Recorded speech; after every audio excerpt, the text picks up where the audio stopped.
Hello and welcome. On the 11th of September, the world shall observe the 20th anniversary of the most horrific terror attack mankind has seen. American President George Bush's war on terror and the invasion of Afghanistan were the consequence of 9/11.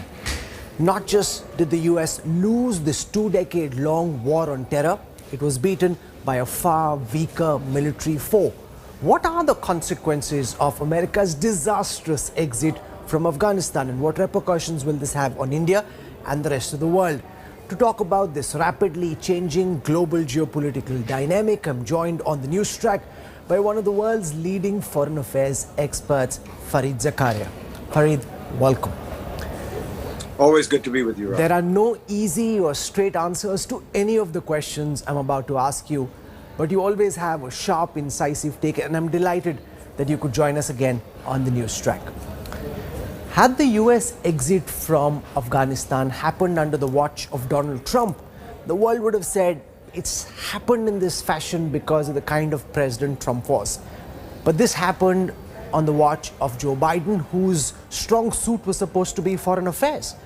This is leading the world to ask whether the condition of America now is that of Great Britain between the two wars, and whether the US is now a power in terminal decline.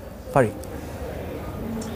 So it's a very good question, Raul, and the best way to answer that question is to look at the data, look at facts rather than our opinions. Britain, certainly by the 1930s, was about 6-7% of global GDP, and trying to sustain a world empire where it governed almost a quarter of the world's landmass surface. The United States is about 22% of global GDP, still by far the largest economy in the world, larger than the next two economies put together. And it is not trying to manage a great global empire in quite the same way. Yes, it has military bases in lots of places, but it is not. Part of the point of the Afghanistan withdrawal was to exit the one or two places where it has a kind of imperial burden. So I think it is perfectly reasonable to say that the Afghanistan withdrawal was disastrous, as you put it. I think it's perfectly reasonable to ask what happened to Biden and his team's fabled competence in foreign policy. But I think that as often happens with these very sensational moments, one can overdraw and exaggerate the implications. The United States remains the leading economy in the world, the leading technological power in the world, and it has a military that remains the most formidable in the world by far.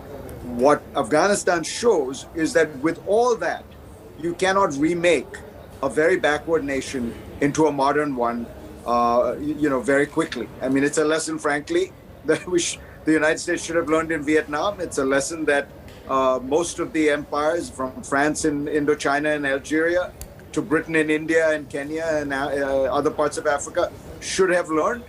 But there is something about great global power that makes countries want to attempt this. Otherwise, just think of the pattern. And it turns out that is a bridge too far. That is the lesson, the limits of any country's power, not the decline of US power.